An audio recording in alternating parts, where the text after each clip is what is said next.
When this job gets really hard, and it does, every day when I walk into this building, I take 2 breaths.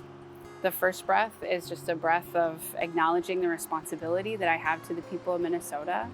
But the second breath is a breath of protection, walking into a system that wasn't created by us or for us, but honestly was created in many ways to eliminate us. And so when we're able to break through those systems to get things done that are good for our people, I know that it matters that I'm here and that there are other Indigenous women who are in leadership, even when it gets hard. I'm Lieutenant Governor Peggy Flanagan. I am the Lieutenant Governor of the great state of Minnesota. I'm a member of White Earth and am the highest ranking Native woman in executive office in the country. And we are here today at the state capitol talking about the new Missing and Murdered Indigenous Relatives office that was created last year in the legislative session and signed into law by Governor Tim Walz. We got here because of the incredible work of advocates, of survivors, of families who lost a loved one who was killed or is missing. Their stories and their emotional testimony is what got us here.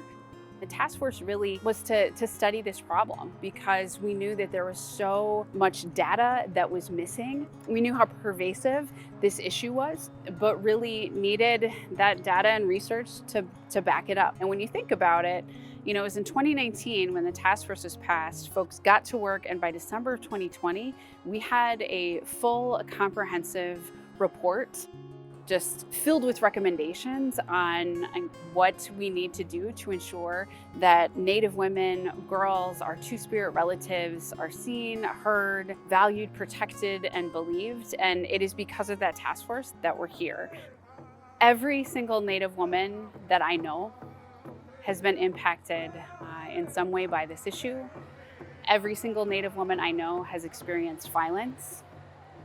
Myself included. I am a survivor and a child witness.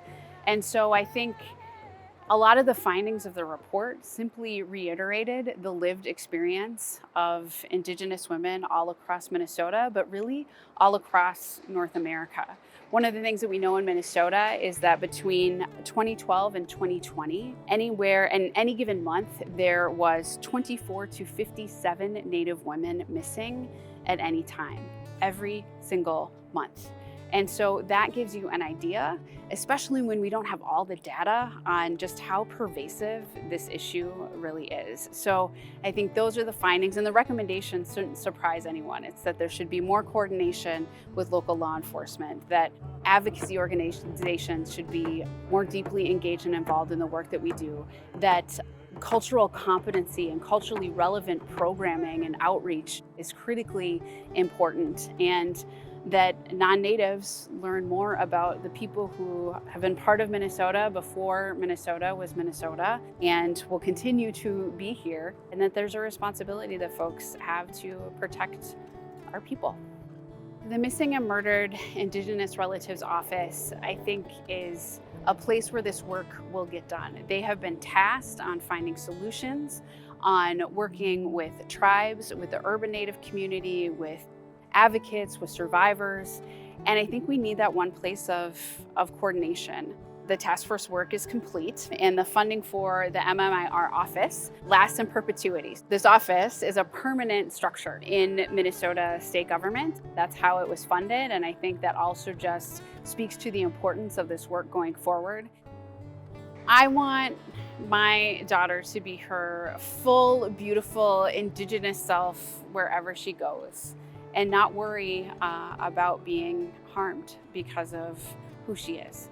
That is the power of this office, but it's also the power of the women who got this done. I'm so excited to see what is possible for her and for other Native girls like her to just say, this is what I can do anything, and I am worthy of dignity and respect and being protected. I'm looking forward to the work of this office, and I'm looking forward to a time when this office doesn't even need to exist, because we'll all be safe and protected no matter who we are.